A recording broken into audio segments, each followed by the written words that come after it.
சரியா? அடுத்தது 36வது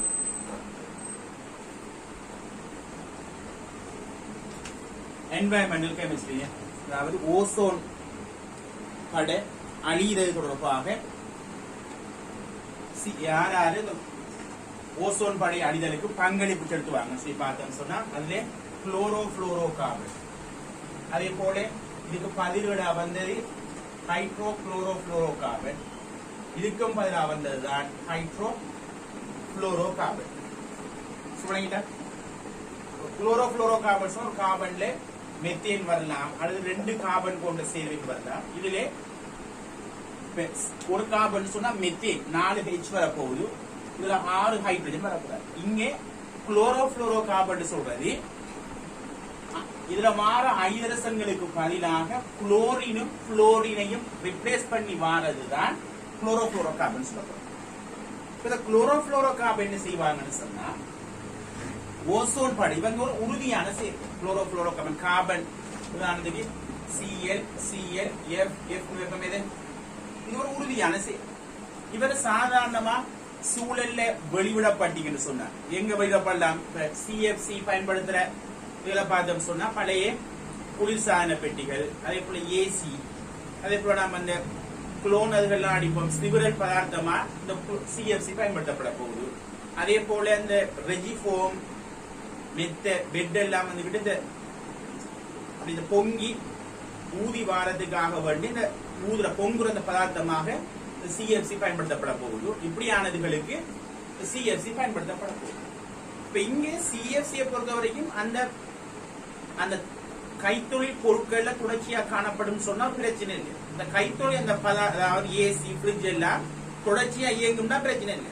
எப்ப பிரச்சனை வரும்? அதுல இருந்து லீக் ஆகுனா லீக் ஆகுன்னு சொன்னா எப்ப பிரிட்ஜ் வந்து தற்செயலா பழுதடைஞ்சிட்டு சொன்னா நாங்க என்ன செய்வோம்? இணக்குவோம். நம்ம அங்க இணைக்கும் பொழுது என்ன செய்யும் சொன்னா அதுல இருந்து நாங்க இணக்கிறதுக்கு அவங்க கலட்டும் பொழுது அந்த பிரிட்ஜ்ல இருந்து உதாரணத்துக்கு CFC பயன்படுத்தணும் சொன்னா CFC வழியாகும். இப்படி வழியாகிற CFC வாயு ஒரு உறுதியான வாயுங்கிறது அந்த பிணைப்புகள் லேசா உடைக்க முடியாது அந்த பிணைப்புகளை. அப்ப அதனால என்ன செய்யும்? இவர் வந்துகிட்டு அப்படியே வெளியேறி போடுறாரு சில சூழலுக்கு அப்படியே வெளியாகும். இப்ப உடனே இயலாததால் என்ன செய்யும்? அப்படி குயிக்கா ஆவியாகுங்கிறதாலே எளிதில் ஆவியாகுங்கிறதாலே அப்படியே மேல் நோக்கி போய் வளிமண்டலத்திலிருந்து தப்பி கடைமண்டலத்திலிருந்து தப்பி மாறன் மண்டலம் அப்படி போய் ஓசோன் படை இருக்கிறது. ஓசோன் படை இருக்கிற இடத்துக்கு அந்த வாயுக்கள் CFC ஆக இருக்கு, CFC குளோரோ புளோரோ கார்பன் வாயுக்கள் ஓசோன் படை இருக்கிற இடத்துல போனீங்கன்னு சொன்னா அங்க என்ன நடக்கும்? ஓசோன் படை தான் சூரியன்ல இருந்து மாற அந்த யூவி சக்தி கூடிய யூவி கதிரை உறிஞ்சி எங்களுக்கு இந்த யூவி கதிர் தவிர்ந்த ஏனைய கதிர்களை அனுப்புற அல்லது குறைந்த அளவு பெர்சன்டேஜ்ல சூரியன்ல இருந்து மாற யூவி கதிரை வடிகட்டி அனுப்புற ஒரு ஆள் தான் ஓசோன் எங்களுக்கு தெரியும். இப்ப ஓசோன் படையிலே சக்தி குறைந்த யூவி கதிர்கள் செறிவு உயிர் வைக்கிறது. அங்கே சாதாரண வளிமண்டலத்தில் உறுதியாக காணப்பட்டாலும் கூட அங்க மேல் மண்டலங்கள்ல ஓசோன் படை இருக்கிற அந்த மண்டலங்கள்ல யூவி கதிர்கள் சக்தி கூடிய யூவி கதிர்கள் செல்வாக்காலே இந்த பிணைப்புகள் உடைக்கப்பட்டு Cl மூலிகமும் உருவாக்கப்படும். அப்ப இங்கே ஓசோன் படையை பொறுத்த வரைக்கும் ஓசோன் என்ன செய்யும்? O2 ஆகவும் O மூலிகமாகவும் மாறும். மீண்டும் இந்த O மூலிகம் இன்னும் ஒரு ஓசோனோட சேர்ந்து 2 O2 ஆக அழியும். இது அழிதல் தாக்கம் ஓசோன். திருப்பி என்ன செய்யும் சொன்னா இந்த O2 சரி இந்த O2 ஆனது O மூலிகத்தோட சேர்ந்து ஓசோன் உருவாக்கும். இப்படி தாக்கங்கள் மூலமாக ஒரு சமநிலை எப்படி சொன்னா ஓசோன் மீளும் ரசாயன தாக்கம் O2 இந்த ஒரு சமநிலையில இந்த ஓசோன் பிரிகிறதும் ஒட்சனாக பிரிகிறது, மீண்டும் ஒட்சிசன் ஓசோனாக மாறுறதுமான தாக்கம் ஒரு இயக்க சமநிலை போகுது. இங்க Cl மூலிகம் வருவார்கள் சொன்னா இதென்ன செய்யும்? இந்த சமநிலையை குழப்பம். எப்படி குழப்பம்? இந்த ஓசோன் பிரிகிற தாக்கத்தை அதிகமா நடக்குது. ஓசோன் பிரிகிற தாக்கம் கூடவாகவும் ஓசோன் உருவாகிற தாக்கம் குறைவாகவும் இருந்தால் தேறிய அமைப்புல ஓசோன் ஆனது அப்படியே படிப்படியாக என்ன செய்யும்? அழிந்து போகும். ஓசோன் என்ன செய்யும்? படிப்படியாக அழிந்து ஒட்சனாக மாற போகக்கூடாது. அப்ப ஒட்சனாக மாற போகக்கூடா ஓசோன் ஆனது காலப்போக்கில் செய்யப்பது படிப்படியாக குறைந்து கொண்டு வரப்போகுது. அப்ப இந்த மாதிரி செயற்பாட்டை ஊக்குவிக்கிறார் தான் சிஎல் மூலிகை. ஒரு சிஎல் மூலிகம் என்ன செய்யும்? ஓசோன் படையை அழித்து ஒட்சனாக மாற மாற அவர் மீண்டும் சிஎல் மூலம் விடுவிக்கப்பட்டு அந்த ஒரு ஊக்கி மாநிலம் செயல்படுறார். அப்ப தாக்கியில போய் என்ன செய்யும்? தாக்கத்தை குழப்பி ஓசோன் என்ன செய்யும்? ஓட்டுவா மாற்றி போட்டு பிற்பாடு என்ன செய்யும்? இந்த சிஎல் மூலம் அப்படியே விடுவிக்கப்படும். அது மீண்டும் என்ன செய்யும்? இன்னும் ஒரு ஓசோனை தாக்கும். அப்ப ஒரு சிஎல் மூலிகம் போதும் பல்லாயிரக்கணக்கான ஓசோன் மூலம் அழிக்கிறது. அப்ப இந்த சிஎஸ்சி ஒரு எனக்கு சூழல் நேயமிக்க ஒரு சேர்வை இல்லைங்கிறதாலே இதுக்கு மாற்றுவதாக என்ன செய்யறாங்க? HCFC கொண்டு வராங்க. அதாவது என்ன? தனிய குளோரினும் மாத்திரம் நீக்காம ஹைட்ரஜனையும் சேர்த்து கொண்டு வராங்க. Hydro chloro fluoro carbon. ஒப்பீட்டு ரீதியிலே CFCCl பிணைப்பை விடவும் CH சேர்ந்துச்சுன்னா இதுல H சேர்ந்தா இந்த CH பிணைப்பினுடைய உறுதித்தன்மை குறையும். அப்ப இது என்ன செய்ய போகுது? அங்க லீக் ஆயிட்டுன்னு சொன்னாலும் HCFC அப்படியே விடுவிக்கப்பட போகும். நம்ம வெளியில ஆவியாகுங்கிறதான அப்படியே போகும். அது குறைந்த உறுதிப்பாடு CH பிணைப்புங்கிறது குறைந்த உறுதிங்கிறதால அங்க மேல் வளிமண்டலத்தை தாண்டுவதற்கு முன்பாகவே பிரிகடைந்த போகும். வளிமண்டல தாண்டுவதற்கு முன்பாகவே பிரிகடைந்த போகும். உதாரணத்துக்கு ஒரு 100 வீதம் உருவாக்கப்படுது, ஒரு 100 மூலக்கூறு உருவாக்கப்படுதுன்னு சொன்னா கிட்டத்தட்ட ஒரு 70-60 மூலக்கூறு பிரிகடைஞ்சிருக்கு. ஆனா ஒரு 40 அல்லது 30 தப்பி போற 40 அல்லது 30 மூலக்கூறு செய்வாங்க. அது ஓசோன் படையை அடைந்தார்னு சொன்னா அவரு அங்க சிஎல் மூலியம் ஹைட்ரோ குளோரோ புளோரோ தானே குளோரின். அப்ப அங்க வளிமண்டலத்துல இருந்து தாண்டி ஓசோன் படை இருக்கிற அந்த படைக்கு போற HCFC மூலக்கூறுல இருந்து குளோரின் மூலிகம் உருவாக்கப்பட்டீங்கன்னு சொன்னா அவரு ஓசோன் படையை பாதிக்கும். ஆனா என்னதான் பாதித்தாலும் கூட CFC-னுடைய பாதிப்பை விடவும் இங்க ஏற்பட்ட பாதிப்பு குறைவு. ஏன்? இது 100 மூலக்கூறு விடுவிக்கப்பட்ட 100 மூலக்கூறுமே ஓசோன் படையை தாக்க போகுது. ஆனா இது 100 மூலக்கூறு விடுவிக்கப்பட்ட ஒரு 20 அல்லது 30 மூலக்கூறு தாக்கமடைய போதாங்க போய் 70-60 மூலக்கூறு உதாரணத்தில் அந்த மூலக்கூறு செய்யும் இங்கே பிரிக்கடைச்சு. அதால இவரோட ஒப்புகையில இவரோட பாதிப்பு குறைவு. ஆனால் பாதிப்பு 100 வீதம் இல்லை. இப்ப இதுக்காக மாற்றத்தை என்ன செய்யறாங்கன்னு சொன்னா குளோரினை அகற்றி போட்டு ஹைட்ரஜனையும் புளோரினையும் மாத்திரம் கொண்டு HFC உருவாக்குறாங்க. ஹைட்ரோஃபுளோரோ கார்பன். ஹைட்ரோஃபுளோரோ கார்பன் எப்படி? இங்க குளோரின் இல்லை. அப்ப இதுலயும் Cl மூலிகம் உருவாக்கப்படுது குளோரின் இருக்கிறதாலே. இங்கேயும் ஹைட்ரோ குளோரோங்கிறதால Cl மூலிகம் உருவாக்கப்படும். இங்க குளோரின் இல்லாததால Cl மூலிகம் உருவாக்கப்படாது. அது மாத்திரம் இல்லாமல் இங்க குளோரினோட ஹைட்ரஜன் மாத்திரமே இருக்கிறதால் என்ன செய்யும்? இது உறுதி குறைந்ததாக போகுது. இப்ப CH பிணைப்பினுடைய உறுதி குறைவு காரணமாக அது வளிமண்டலத்தில் வைத்து என்ன செய்யும்? பிரிக்க அடைஞ்சிருக்காரு. என்ன சொல்றாங்க பாருங்க. CFC, HCFC, HFC ஆகியன பற்றி பின்வரும் கூற்றுக்களில் எது அல்லது எவை சரியானது அல்லது சரியானவை?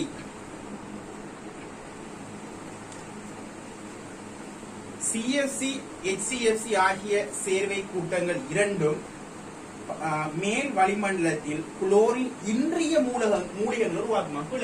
CFCயும் குளோரின் மூலியத்தை உருவாக்கப்படாது, HCFCயும் குளோரின் மூலியத்தை உருவாக்கும். ஏன்? அவர்ல குளோரின் இருக்குது. அவர்ல குளோரின் இருக்குது. அதாவது அந்த கூற்றுக்குள்ள அது உருவாக்கும் ஆற்றலை கொண்டிருக்கும். பி கூட்டு சொல்றாங்க HFC, அதாவது ஹைட்ரோஃபுளோரோ கார்பன், ஹைட்ரோகுளோரோஃபுளோரோ கார்பன் ஆகிய சேர்வை கூட்டங்கள் இரண்டும் மேல் வளிமண்டலத்தில் குளோரின் இன்றிய மூலிகங்களை உருவாக்குவதற்கான ஆற்றலை கொண்டு. அது போல இது ஓகே, HFC ஓகே. ஆனா HCFC இருக்கிறத பார்த்தோம் சொன்னா குறைந்தளவாக போனாலும் போறது என்ன செய்யும்? குளோரின் மூலிகத்தை உருவாக்க போகும். அந்த கூற்றும் பிழையான கூற்று.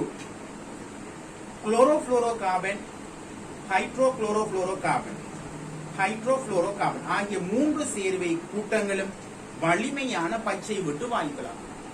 அடுத்த சொன்னா இந்த மூன்று சேர்வையுமே வலிமையான பச்சை வெட்டு விளைவை ஏற்படுத்துற வாயுக்களை. பச்சை வெட்டு விளைவை ஏற்படுத்துற வாயுக்கள் சொன்னா எப்படி இருக்கணும்?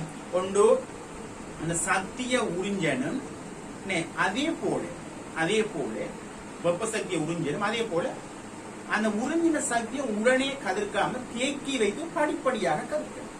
அப்படியான வாயுக்கள் தான் பச்சை வீட்டு விளைவை ஏற்படுத்துற வாயுக்கள் ஆகும். அதுலயும் இந்த வாயுக்கள் எடுத்தோம்னு சொன்னா இது பொதுவா எங்களுக்கு தெரியும் வளமையா கதைப்படுற விஷயம் என்ன, CO2 வாயு.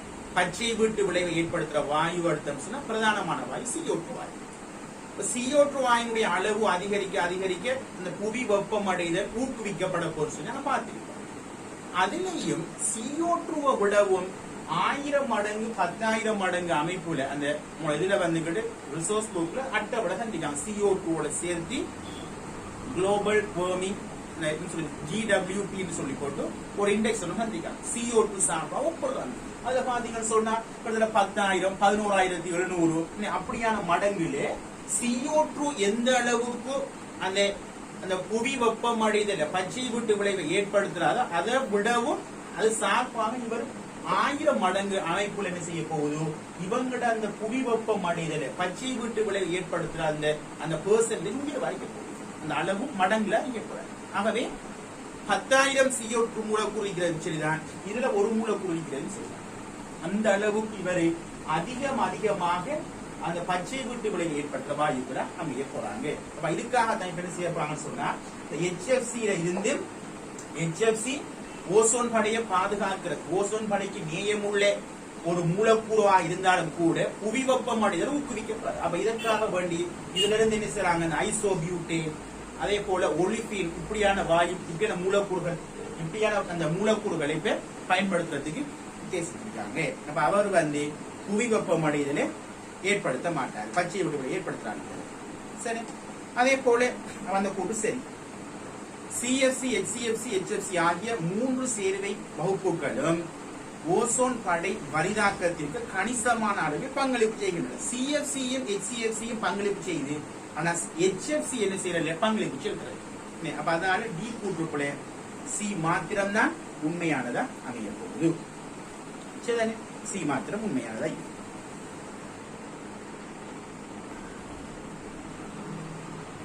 அதே போல அடுத்தது 37வது MC அலசன்கள் அதே போல விழுங்கிய வாயு ஆகியவற்றின் சேர்வைகள் பற்றி பின்வரும் கூற்றுகள் எதில் எவை உண்மையானது.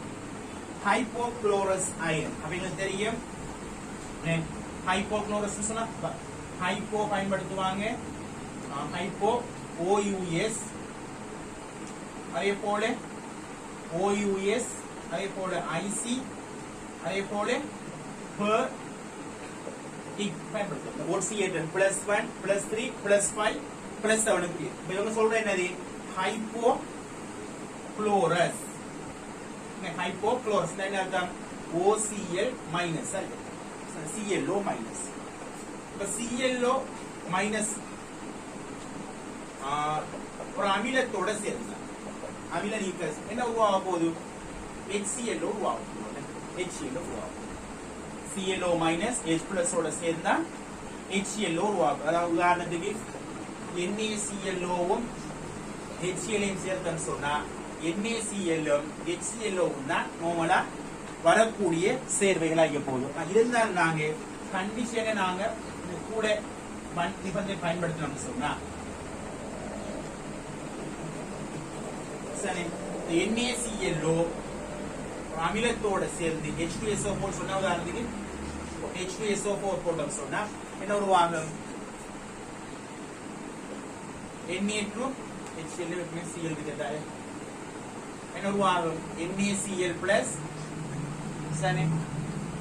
NaCl H2O Cl2 அப்ப இங்க பார்த்து இப்படியான கண்டிஷன்ல தாக்கம் அடைவதற்கு சொன்னாரு. குளோரின் இங்க +1 இருக்குது, இங்க -1 இங்க 0. அப்ப இருவழி விகார தாக்கம் நடைபெறணும்னு சொன்னா ஒரு குறித்த ஒரு தாக்கத்துல ஒரு குறித்த ஒரு மூலகம் ஒரு குறித்த ஒட்சியேற்ற நிலையில காணப்படுற ஒரு மூலகத்தினுடைய ஒட்சியேற்றதன் குறையணும் அதே போல கூடணும். ஆனா இங்க +1 -1 ஆகவும் +1 0 தான் மாறும். இந்த தாக்கத்தை பெரும்பாலும் நடந்துதான் அதை தாண்டி இப்படி யோசிச்சோம் சொன்னாலும் கூட இருவழி விகாரம் நடக்க சாத்தியம் இல்லை. ஆனா ஒரு இயக்க சமநிலை இல்லை, அமிலம் இல்லை, இயக்க சமநிலை உபயோகம் இருக்கு. எப்படி ClO மைனஸ் Cl மைனஸ் ஆகவும் ClO3 மைனஸ் ஆகவும் மாற இயக்க சமநிலை.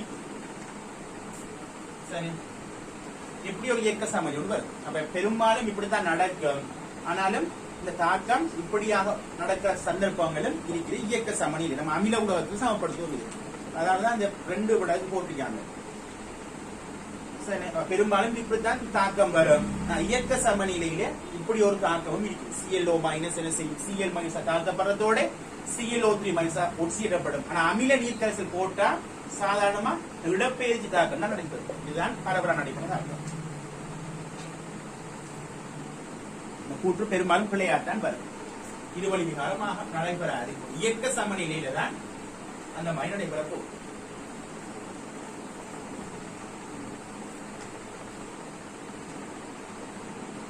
அதே போல சொல்றாங்க Xc ஆனது F2 வாயுடன் ஒரு தொடர் சேர்க்கை உண்டாக்கும். அது சரி பாருங்க, Xc பிளஸ் F2 எடுத்தோம்னு சொன்னா என்ன உருவாகலாம்? Xc F2 உருவாகலாம், Xc F4 உருவாகலாம். அதே போல Xc யோட F2 சேர்த்தா Xc F6 வரைக்கும் உருவாகலாம். வெப்பநிலையை மாற்றணும். உதாரணத்துக்கு இது 673 ஒரு பார் அமுக்கத்தில, இது 873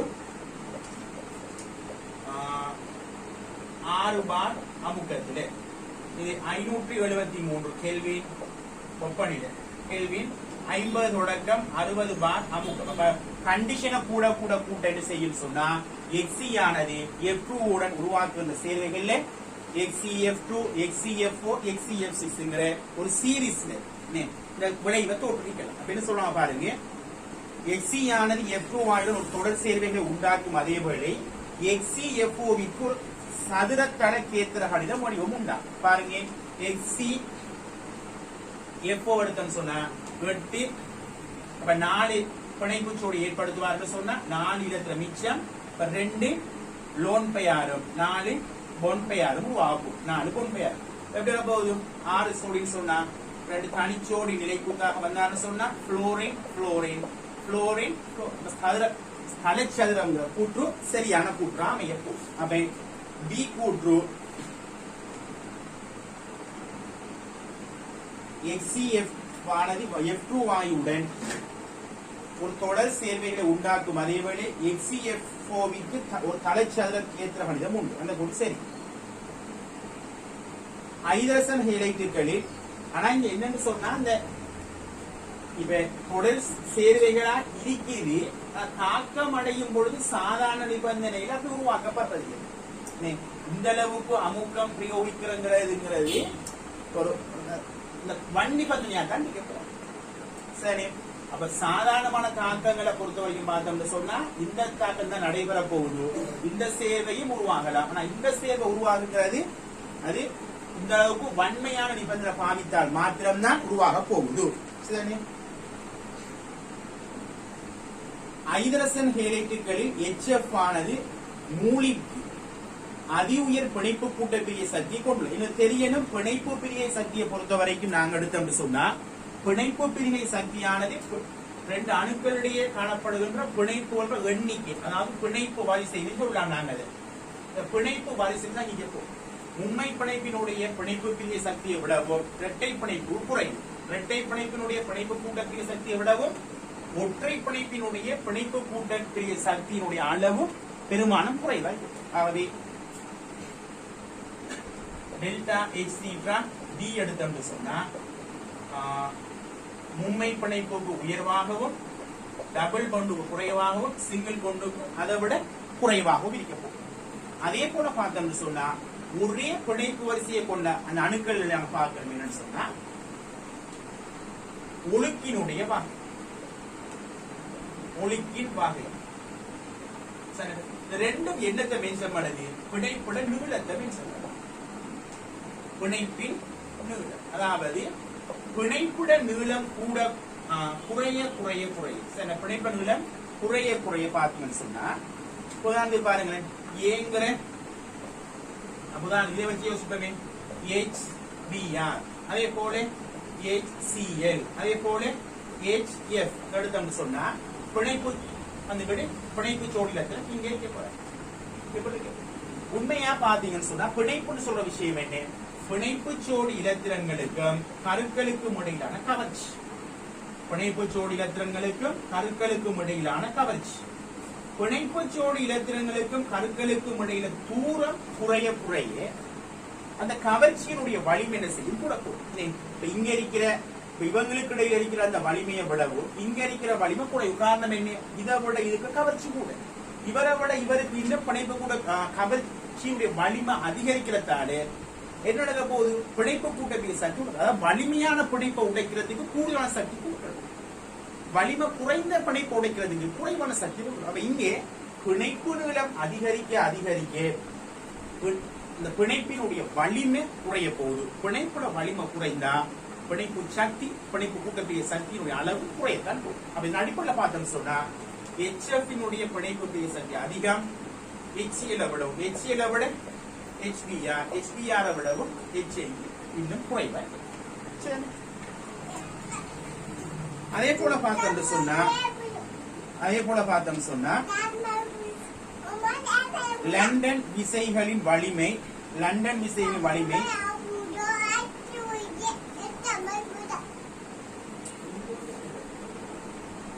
லண்டன் விசைகளின் வலிமை அதிகரிப்பதன் காரணம் விளைவாக அலசன்களின் கொதிநிலைகள் கூட்டத்தின் வழி கீழ் நோக்கி அதிகரிக்கின்றது.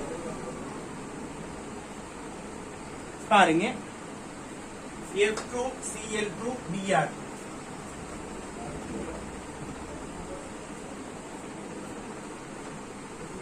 பாருங்க, F2 விடவும் Cl2 பருமன் கூட, Cl2 விடவும் Br பருமன் இன்னும் கூட. பாருங்க, இது ஒரு முனைவற்ற மூலக்கூறுகள்ங்கிறதால இவங்களை தொழிற்படுற கவர்ச்சி லண்டன் விசை தான் பிரதானமான கவர்ச்சியா இருக்க போகுது. லண்டன் விசை எடுத்தோம் சொன்னா மூலக்கூட்டு திணிவு, மூலக்கூட்டு பருமன் எல்லாம் தான் இங்க பாருங்க. இப்ப மூலக்கூட்டு பருமன், மூலக்கூட்டு திணிவுங்கிறது கூட்டத்தின் வழி கீழ் நோக்கி அதிகரிக்கும் போது, கூட்டத்தின் வழியை கீழ் நோக்கி மூலக்கூட்டு திணிவு, மூலக்கூட்டு பருமன் அதிகரிக்குமா இருந்தா லண்டன் களைவு விசையின் வலிமையும் கூட போகும். லண்டன் விசை கூட கூட அவருடைய கொதிநிலை, உருகுநிலை இதெல்லாம் என்ன செய்வாரு? அதிகரிக்க போகுது. சரி, ஆகவே டி கூற்று சொல்ற விஷயம் என்ன? லண்டன் விசைகளின் வலிமை அதிகரிப்பதன் விளைவாக அலசன்களின் கொதிநிலைகள் கூட்டத்தில் கீழ் நோக்கி அதிகரிக்கின்றன. இந்த கூற்றும் சரியான கூற்றா அமைய போகும். சரியா?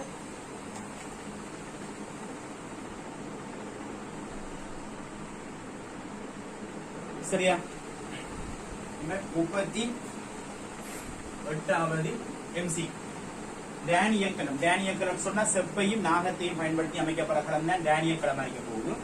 இப்ப இதுல நாகம் அனோட்டா தொழிற்படுவாரு, நாகம் ஒட்சியப்படுறதாலே அனோட்டா தொழிற்படும். அப்ப மறைமுனையா இருக்க போகுது. அதே போல செப்பும் கதோட்டா தொழிற்பட போகுது, தாழ்த்தப்படுறதால இது நேர்முனைவா தொழிற்படும். இங்க பார்த்தோம்னு சொன்னா முதலாவது செய்யும் அனோட்னு சொன்னா, அனோட்னு சொல்றது ஒட்சியேற்றப்படும். ஒட்சியேற்றப்பட்டா ஒட்சியேற்றம் தான் அதிகம் வாய்க்கப்படும். செட்டன் 2 பிளஸ் முடிவிக்கப்பட இங்க இருந்து என்ன செய்ய போகுது? இலத்திரன்கள் வழியாக போறது. இப்படியே இலத்திரன்கள் வந்தா அந்த இலத்திரன் இங்க வந்து இங்க இருக்கிற Cu2 பிளஸ் பிடித்து செப்பாக படியிருக்கிறது. இதன் வலிமையான நடக்கிறது. சொல்றாங்க என்ன? தேறிய இலத்திரன் பாய்ச்சல் நாகம் தொடக்கம் செப்பு வரைக்கும் நடைபெறும். அந்த குடிசைதானே அனோட்டு முனையிலிருந்து கதோட்டு முனையை நோக்கித்தான் என்ன செய்ய போறாரு? இலத்திரன் பாய்ச்சல் நடைபெறும். ஆகவே மின்னோட்டம் கதோட்டு முனையிலிருந்து சுற்றுக்கு வழியே அனோட்டு முனை நோக்கி நடைபெற போறாரு. அப்ப இங்க பிளஸ் ஏற்ற முடிவிக்கப்படுறதான உப்பு பால கரைசல் நடக்க போகுது. உதாரணத்துக்கு KNO3 கரைசல் பயன்படுத்தணும் சொன்னா Cu அளவு கூட கூட அதை நடுநிலையாக்குற விதத்தில், ஏற்றத்தை நடுநிலையாக்கும் விதத்தில் மைனஸ் ஏற்றம் இங்க நடக்க போகுது. அன்னையும் இங்கே பிளஸ் படிய பிளஸினுடைய அளவு குறைய போகுது. பிளஸ் அளவு குறைஞ்சா பிளஸ் அளவு கூட்டணும். அப்ப இதை தவிர்க்க சமநிலைப்படுறதுக்காக கற்றையன் கதோட்டு முனை நோக்கியும் அன்னையன் அனோட்டு முனை நோக்கியும் உப்பு பால கரைசலூடாக பயணிக்க போறாங்க. இப்ப பாருங்க, இப்ப ஏ கூற்று சரி. சமநிலை Z2 பிளஸ் 2 இலத்திரன் Zn வலது பக்கமாக நகர போறாங்க. இந்த தாக்கத்தை பத்தி கேட்காங்க. இதுல எடுத்தோம்னு சொன்னா இங்க பாருங்க என்ன செய்து கரைசலுக்குள்ளே Zn2 பிளஸ் முடிவிக்கப்பட போகுது. Z2 பிளஸ் விடுவிக்கப்பட கடைசியில் Z2 பிளஸ் அளவு கூட போகும். அப்ப Z2 பிளஸ் அளவு உயர்ந்திக்குன்னு சொன்னா என்ன நடக்கும்? சமநிலையானது முன்னோக்கி நகரும். சமநிலையானது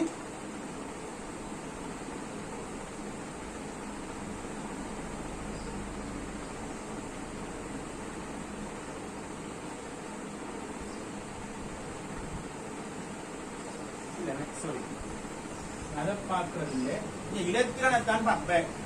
பாத்தீங்கன்னு சொன்னா சொன்ன என்ன நடக்க போகுது? இது அனோட்டாவும் இது கதோட்டாவும் தொழிற்படுவாரு. அனோட்டா தொழிற்பட்ட நடக்க போகுது, அதாவது மின்கலம் வழியில தொடுக்கப்பட்டு சொன்னா தொடுக்கப்பட்ட இலத்திரன் தொடர்ச்சியான செய்யும் அகற்றப்பட்டு இலத்திரன் தொடர்ச்சியான செய்யும். கொஞ்சம் சமையலே பார்த்தோம் சொன்னா இலத்திரன் தான் பார்க்கணும். இப்ப இலத்திரன் அளவு வெளியேற என்ன நடக்க போகுது? தொகுதியிலிருந்து சமநிலையானது பின்னோக்கித்தான் நகரப்போகுது. சரி, மாறிதை யோசிச்சோம் சொன்னா இலத்திரன் கிடைக்கிறதால என்ன செய்யும்? இலத்திரன் அளவு கூட இங்க வந்து என்ன செய்யும்? இந்த மூளை தான் தாக்கம் செய்யும். இங்க பார்த்தோம்னு சொன்னா இது வலது புறம் கதோட்டு முனையினுடைய சமநிலையான வலது புறம் நகர போகுது. அனோட்டு முனையினுடைய சமநிலையான என்ன செய்யும்?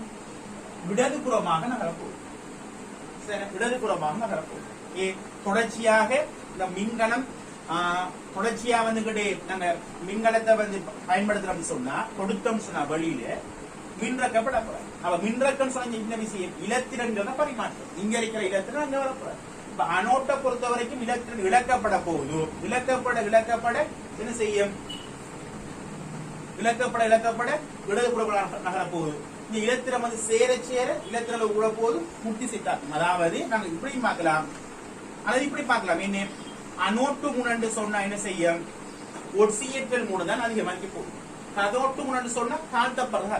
அப்ப இங்கே ஒரு சமநிலை எடுத்தோம்னு சொன்னா உதாரணம் Cu2 பிளஸ் 2 இலத்திரன் செப்பு எடுத்தா இது தாழ்த்தல், இது ஒட்சியேற்றல். Cu2 பிளஸ் 2 இலத்திரனை பெற்று செப்பா மாற தாக்கமும் செப்பு 2 இலத்திரனை Cu2 பிளஸ் மாற தாக்கத்திலையும் எடுத்தோம்னு சொன்னா இது கதோட்டு முனதானே தாழ்த்தப்படுறதுதான் அதிகமாக்கி போகும். தாழ்த்தப்படுறதுதான் அதிகமாக்க போகுது சொன்னா இவர சமநிலை என்ன செய்யும்? வலதுபுறம் நோக்கி தான் நகர்ப்போம்.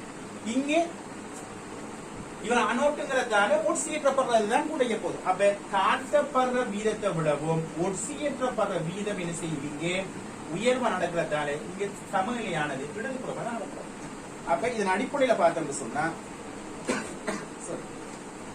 டி கூட்டு வலதுபுறம் கூட்டு பிள்ளை அதே இது மாறி டி கூட்டு சொல்றாங்க. என்ன அது வலது பக்கமான வருது. அந்த கூட்டு சரியாக போகுது.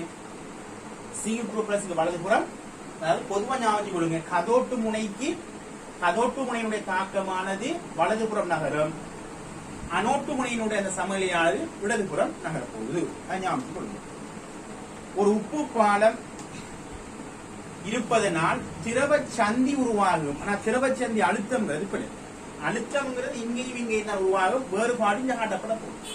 இந்த சந்தியில நாங்க இங்க என்ன செய்யல? இங்க அழுத்தம் உருவாகுது. சரி, இந்த சந்தியில அழுத்தம் உருவாகுது. இவர் என்ன செய்வாருன்னு சொன்னா ஒரு திரவ சந்தியை ஏற்படுத்தி அயன்கள பரிமாற்றத்தை நிகழ்த்தி சுற்ற பூர்ணமாக்கப்படுறாரு. இப்படி இந்த திரவ சந்தியை ஏற்படுத்துறதாலே அனோட்டு முனையில அன்னையின் பற்றாக்குறைன்னு சொன்னா அன்னையில விடுவிக்க போகுது. கதோட்டு முனையில கற்றையின் பற்றாக்குறைன்னு சொன்னா கற்றையில விடுவிக்க போகுது. திரவ சந்தியத்தான் ஏற்படுத்தும். திரவ சந்தி அழுத்தம் சொல்றது.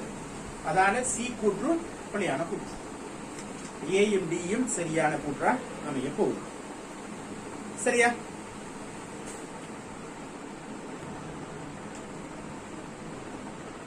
அடுத்தது 39வது என்ன சொல்றாங்க? மாறா வெப்பநிலையில்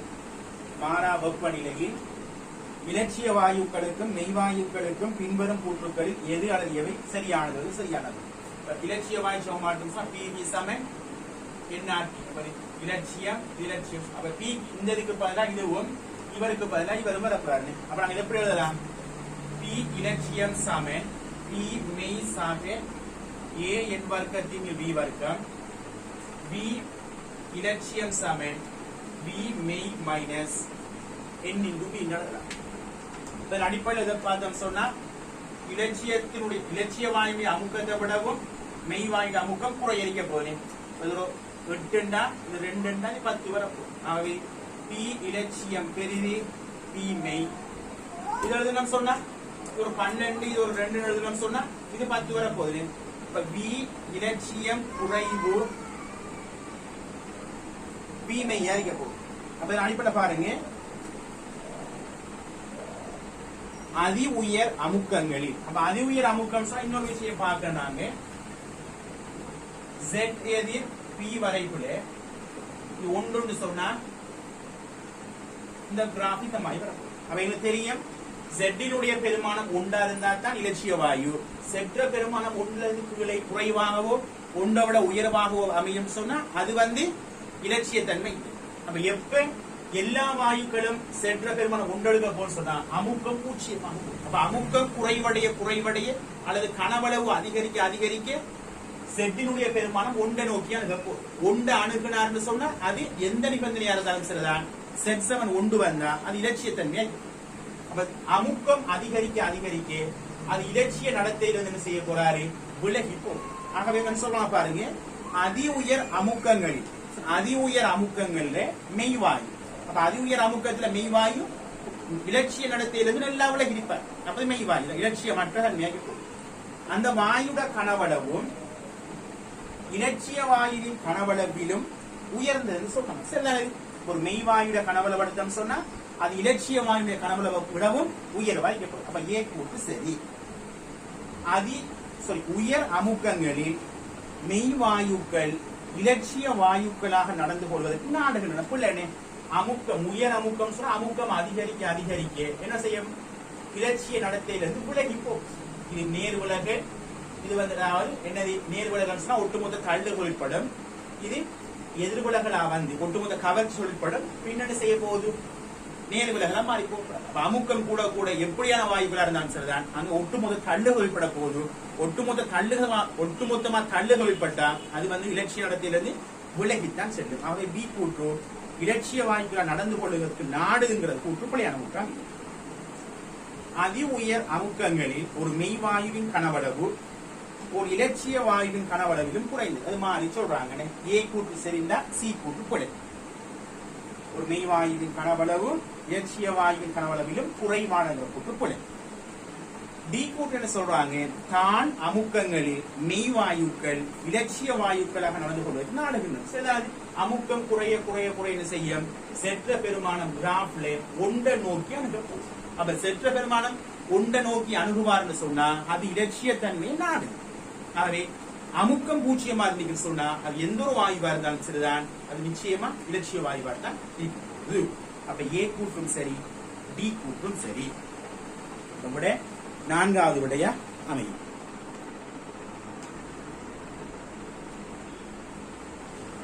40வது சில கைத்தொழில் செயல்முறைகள் தொடர்பாக பின்வரும் கூற்றுகளில் எது அல்லது எவை சரியானது அல்லது சரியானவையா இருக்கக்கூடும். சோல்வே முறை என்ன செய்வோம், அமோனியா வாயு, கல்சியம் கார்பனேட் வெப்ப பிரிகையால கிடைத்த CO2 வாயு, அதே போல பிரைன் கரைசல். முரணோட்ட கொள்கையை பயன்படுத்தி NaCl கரைசலை மேலது கீழ் நோக்கியும் அமோனியாவை கீழண்டு மேல் நோக்கியும் சேர்ப்போம். இது மாறி திரும்ப செஞ்சு அமோனியாவான NaCl கரைசலை நிரம்பலாக்க செய்வார். இவ்வாறு அமோனியாவால நிரம்பலாக்கப்பட்ட NaCl கரைசலுக்கு மீண்டும் CO2 இந்த முரணோட்ட கொள்கையை பயன்படுத்தி செய்யும். இதன் போது என்ன செய்யும், முதலாவது NaCl நீர் கரைசலான நீரம் அமோனியாவும் தாக்கமடைந்து NH4+ ஐயும் OH- தோற்றுவிக்கும். இந்த தாக்கமானது ஒரு புறவெப்ப தாக்கம். அதே போல இதன் போது கிடைக்கிற OH- மேல CO2 சேர்க்கிறதாலே HCO3- உருவாகும். இதுவும் ஒரு புறவெப்ப தாக்கமாகத்தான் அமையும்.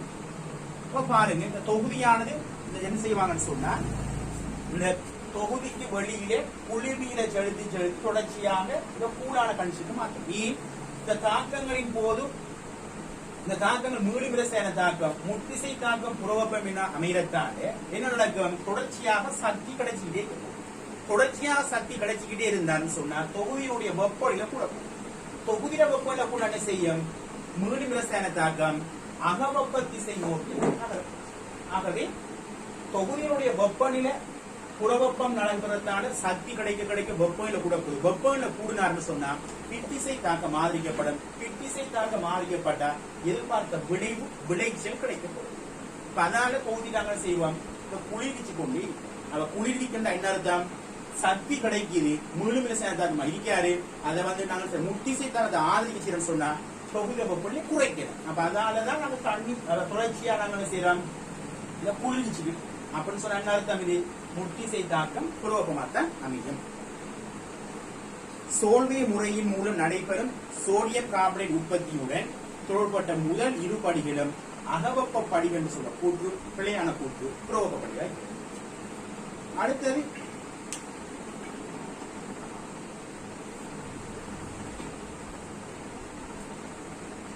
NaOH உற்பத்தியில நாங்க பிரைன் கரைசலை பாதிப்போம்.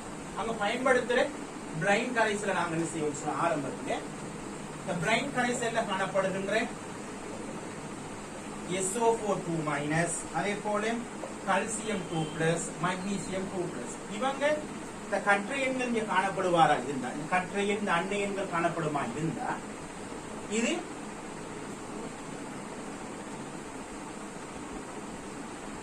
தொகுதியில என்ன செய்யும், வீழ்படிவை உருவாக்குவதன் மூலமாக இது பிரச்சனையை ஏற்படுத்த போகும். அப்ப அதுக்காக நாங்கள் செய்யும் ஆரம்பத்திலேயே இவருக்கு OH- சேர்த்து இந்த மென்சவுக்கல முறை உட்படுத்தி NaOH தயாரிப்பதற்கு முன்பாகவே நாங்கள் செய்வோம் Mg2+ அகற்றத்துக்கு NaOH சேர்த்து NaOH வீழ்படிவாக்கி இந்த பிரைன் கரைசல் வடிச்சு அகற்றப்போம். அதே போல கால்சியம் 2+க்கு நாங்கள் செய்வோம் சோடியம் கார்பனேட்டை சேர்த்து கால்சியம் கார்பனேட் வீழ்படிவா வடிச்சு அகற்றப்படும். SO4 பேரியம் குளோரைட் கரைசலை சேர்த்து பேரியம் சல்பேட்டாகவும்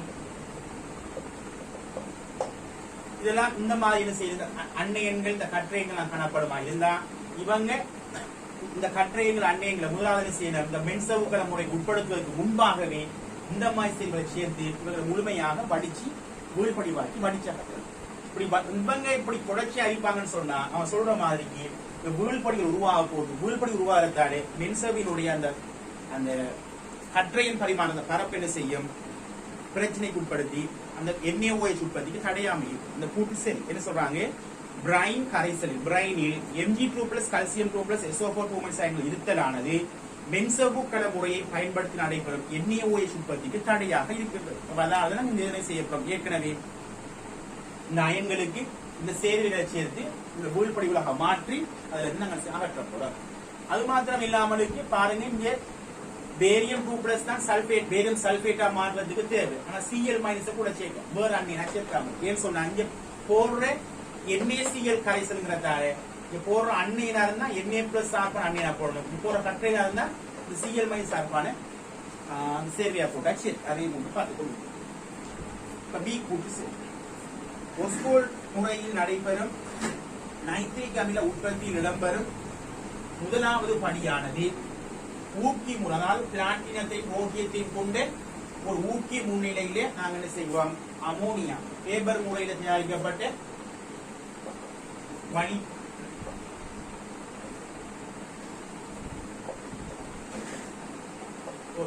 இதை போடுவோம். 850 பாய்ச்சி வழக்கம் போடலாம். போட்டோம்னு சொன்னா என்ன நடக்க போகுது, NO வாயுவும் H2O ஊக்கி போடாம விட்டா N2 வாயு உருவாக போகுது செஞ்சூடான செப்பு முன்னிலையில. இந்த மூலமா இந்த பிளாட்டினம் வித் ரோகியத்தை போட்டா என்ன நடக்க போகுது, அமோனியா ஒட்சனால NO வாகவும் H2 வாகவும் NO வாக ஒட்சிடப்படும். எங்கன்னு சொல்லலாம் பாருங்க, ஒஸ்கோல் முறையின் மூலம் நடைபெறும் நைட்ரிக் அமில உற்பத்தியில் இடம்பெறும் முதலாவது படியானது ஊக்கி முன்னிலை, யார் ஊக்கி, பிளாட்டினம் வித் ரோகியம் முன்னிலையிலே வழியில் உள்ள ஒட்சனை பயன்படுத்தி அமோனியா வாயுவை NO2 ஒட்சியேட் சொல்லுவோம். NO2 வாயு NO2 எடுத்தெடுப்படைய வரமாச்சு. NO இந்த உருவாகி அந்த NO குளிர்ந்த ஒட்சன் மூலமாக செலுத்தும் பொழுது 150 பாய்ச்சில தான் NO2 வாயு. இந்த வெப்பநிலையில NO வானது ஒட்சனோடு சேர்த்து NO2 தராது. அப்ப என்ன செய்வீங்க, இந்த வார NO ஒட்சனோட இந்த வெப்பநிலையில் சேர்ந்து NO2 ஆகி வரப்போகுது. சரிதானே? அப்ப அதனால NO2 வாரங்கிற இந்த கூற்று பிழையான கூற்று. டி கூற்றுன்னு சொல்றாங்க, ஹேபர்-போஷ் செயல்முறையை பயன்படுத்தி நடைபெறும் அமோனியா வாயு உற்பத்தியில் உயர் வெப்பநிலை, தாழ் அமுக்கம் ஆகிய நிபந்தனைகள் பயன்படுத்தப்படுகின்றன.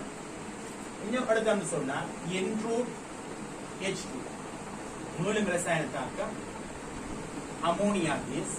இங்க நாங்க பயன்படுத்த வேண்டிய Fe2O3 ஊக்கியாகவும் Al2O3 ஊக்கி தூண்டியாக பயன்படுத்துவோம். அதோட சேர்த்து நாங்க என்ன செய்வோம், 450 பாகைசி தொடக்கம் 500 பாகைசி வெப்பநிலையாகவும் அதே போல அந்நளவா 250 ATM அமுக்கத்தில் நாங்க என்ன செய்வோம், அமுக்கமாகவும் பயன்படுத்துவோம். அப்ப இங்கே பார்த்தோம்னு சொன்னா இந்த வெப்பநிலையை விட கூடுனாலும் பிரச்சனை, இந்த வெப்பநிலையோட குறைந்தாலும் ஏதோ புற வெப்பம் தாக்கம் முத்திசை தாக்கம்ங்கிறதாலே வெப்பநிலையை குறைத்தாதான் முத்திசை தாக்கம் மாறியப்படும். ஆனா வெப்பநிலையை குறைக்க செய்யும் தாக்க வீதம் குறையும். அப்ப வெப்பநிலையை குறைத்தா தாக்க வீதம் குறையும், ஆனா முத்திசை தாக்கம் மாறியப்படக்கூடும். தாக்க வீத கூட்டணும், வெப்பநிலையை கூட்டணும், வெப்பநிலையை கூட்ட பித்திசை தாக்கம் ஆதரிக்கப்படும். அப்ப ரெண்டையும் சேர்த்து ஒப்டிமமா இந்த வெப்பநிலையை பயன்படுத்தும். அதே போலதான் அமுக்கம் என்ன செய்ய போதும், மூலக்கூறோட எண்ணிக்கை முத்திசை தாக்கத்துல குறையுதுங்கிறதால நாங்க என்ன செய்வோம், அமுக்கத்தை கூட்ட முத்திசை தாக்கம் ஆரம்பிக்கும். ஆனா அமுக்கத்தை கூட்ட ஒரு கட்டத்துல என்ன செய்யும், அந்த அமுக்க அதிகரிப்பை தாக்கு பிடிக்கக்கூடியவாறு பொறித்தொகுதியை கட்டமைக்கலாம். அதற்கெடுக்கிற செலவு என்ன செய்யும், யார கிடைக்கிற விளைச்சலுடைய அளவை விட லாபத்தை விட செலவு உயர் வைக்கும். அதனால நாங்க என்ன செய்வோம், அமுக்கத்தை இந்த ரேஞ்சில பயன்படுத்துவோம்.